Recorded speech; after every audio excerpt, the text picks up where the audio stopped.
Yo, what's up guys, Paul here, doing an update from my Focus RS. I might call it a debacle, I might call it an experience, I'm going to call it a colossal fuck up from Ford's point of view, to which, from what I understand, is they couldn't give a flying fuck about. Which has completely ruined my relationship with the manufacturer, and I'm at a point where I'm ready to exit our relationship. Anyway, that's by the by, we'll get onto that in a moment. So, you would have known from following any of these videos, from watching anything about my car, from having me on Instagram or whatever. Basically, the general gist is, okay, I'll give you a short timeline. October 2015, I ordered my RS. 9 months later, in the June of 2016, I collected my RS. Everything was going perfectly well. Then, come to February 2017, it was recalled for an update to the PCM module, which basically is something within the computer that monitors the quality and quantity of oil that it obviously wasn't doing on the early models, which is fair enough. It's an early model. There's occasionally recalls for various things, as long as it's not like the brakes don't work or the engine's gonna blow up, then you know, it's not gonna spontaneously go into flames, then, you know, not a massive concern. Anyway, had that done, happy days. It changed a bits of stuff, like before it had that, the exhaust wouldn't pop in normal mode. It would only do it when you had the valves open in sport or race or drift mode. After that, it started to pop in normal mode, which a lot of people noticed. Some people did, some people didn't. You know, mine did. Anyway, so it was all fine. About 6 or 7 weeks later, my oil light came on. So I'm thinking to myself, hey up, you know, this update's suddenly gone, whoa, your oil's full of shit. You know, and at this point I'd done like 9,500 miles. And so anyway, so I checked it, had plenty of oil in it, I topped it up previously. Change oil. So it's obviously something, there's a sensor in the filter and it's gone, well, there's loads of shit in here, blah, blah, blah, whatever. So anyway, so I booked it in at my earliest convenience. It was about a couple of weeks later because I couldn't physically get if I take time off work, I don't get paid enough, so it's like I have to work. There's no arguments for that. So anyway, bye. So I had some holidays to use up. I went and got the oil changed. So this was on the 27th of March. It would have been 2017. Had the oil changed. So oil went in, oil changed, change of oil filter. Happy days. Back out the door. Got my car back. Ever since that day, the day I picked it up. Well, actually, it was about the day before. Maybe like the weekend. When I started it, it sounded dead rough. You know, it was like it was really struggling to idle. Like when it, you know, when you first start up a car, it revs a bit higher and then it goes down a bit after it's warmed slightly. It was all over the place. Like it was just fluctuating like nobody's business. Then I had the oil changed and it was coughing. And then I got it back. It was still a bit rough. You know, I didn't know exactly what was going on. You know, I'm no mechanic at all. And then, so, yeah, so it was dead rough. Suddenly, loads of white smoke, like unbelievably amount of white smoke. Anytime it started up, whether it was warm, cold, on a hill, blah, blah, blah, wherever it was doing that. So I got to, you know, it got to a point where it was like, we've got to book it in. I've got to book it in. So anyway, so on the Friday, I booked it in. Said the earliest they can get it in is the following Wednesday, so like 5 days later. So I'm like, all right, sound no worries. On the Monday, drive to work, temperature spikes, coming up on the dashboard, pull over now. So I'm like, well, I'm in roadworks, so I can't pull over, there's nowhere to pull over.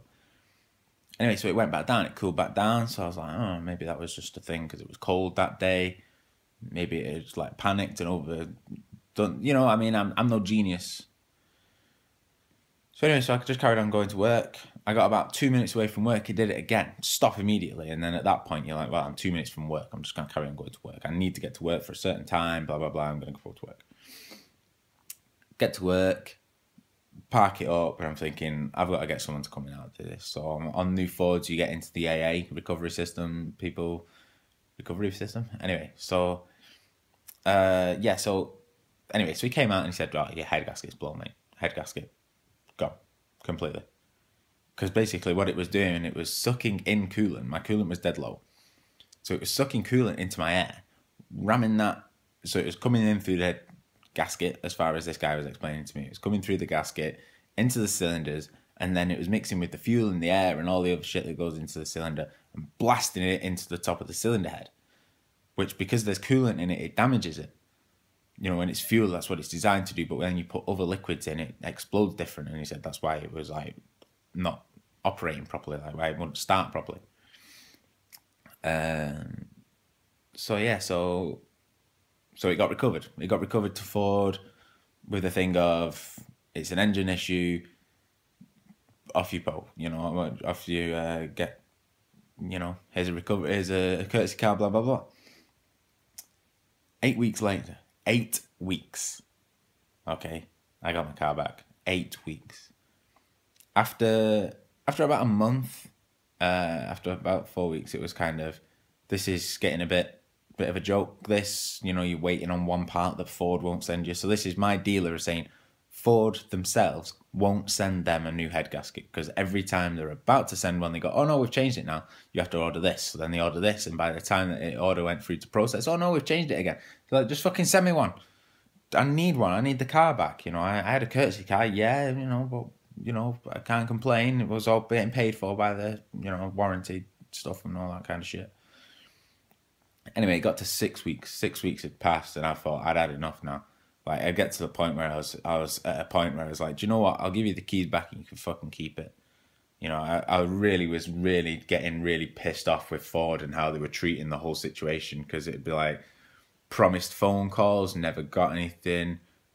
Updates were other than, we're waiting on parts. It's just like, that's the biggest load of shit I've ever heard in my life. Like, you know, if they said, oh, we're waiting on parts, I would have gone and got it myself. But anyway, by the by.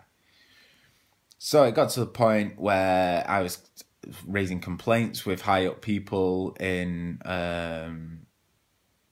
Ford, mostly from the email to the MD, which I can't remember what his name is or anything.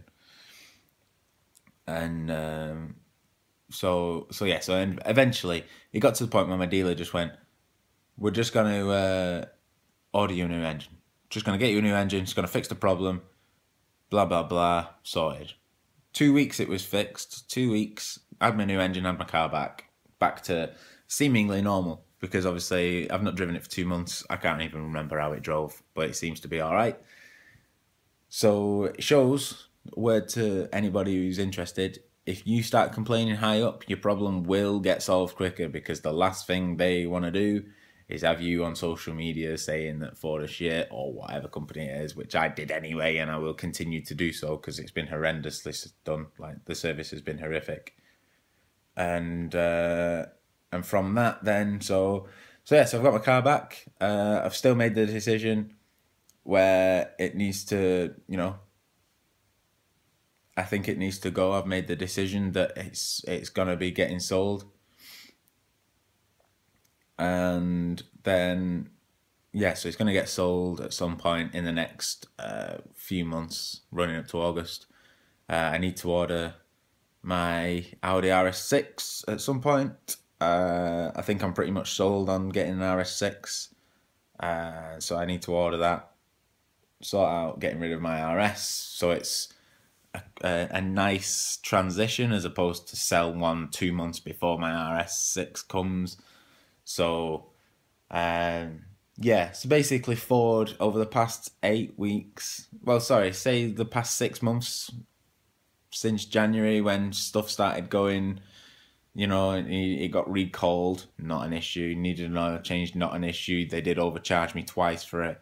And then a week later it blew up, so I'm expecting to at least get that back, because why would you change the oil, then have my car for 8 weeks, change the oil again because you've had a new engine, it's in for a service in June. So it's like, it's all just, okay, you do all this work at my expense that's all completely pointless. which is why I'm at a point where it's like, do you know what? I want all my money back. I literally want every single penny I've ever given you because it's outrageous. Don't get me wrong, the car's brilliant. The car is absolutely fantastic when it fucking works and when you've fucking got it. Okay? But for the fact that the way that they've treated me, for having the RS that's like the top of Ford, like the only thing more than the RS is probably any car that Carroll Shelby designed or maybe the Ford GT. You know, there isn't many more higher than the RS range. You know, you had the Fiesta RS back in the day, you had the Escort, the Escort RS Cosworth, Sierra RS Cosworth. You know, you've had the Mark 1 Focus RS, the Mark 2 Focus RS, now you've got the Mark 3 Focus RS. There's supposed to be a Fiesta RS coming out. You know, and it's like, that's supposed to be the pinnacle of the hot hatches or of the hot Ford cars. And the fact of the matter is that these new engines in the new ones are a bag of shit. I have not seen, personally, I've seen them online, but I've not seen any personally, people with the 5-cylinder 2.5 litre turbo from the Mark II that I'm pretty sure from what I've heard and understood was a Volvo engine, none of them have blown up. You know, they might have done if people have gone absolutely bananas modifying them, but these early ones, I haven't modified mine, and a lot of people haven't modified theirs and they've blown up. So, Ford, spend a bit extra money, give us an engine that works. Anyway, by the by, so yeah, so it's on its way out. I just need to sort them things out, and then I'll update you when my RS6 hopefully comes. Hopefully, come September time. So yes, I'll keep you all posted. That was a bit of a rant about my car, but yes, I have got it back, and with that, it is technically for sale, just not available right now. So it will be available in August to actually be sold. Unless someone gives me a ridiculous offer, which they won't because they don't sell for that much. But, well, they do. They keep their money quite well. But anyway, that's by the by. I'm signing off. That's been my update about my car that I'm horrendously pissed off about. And with that, I'm probably going to go and sort out my holiday to Hungary in a few weeks. So I'll see you all soon. See you later.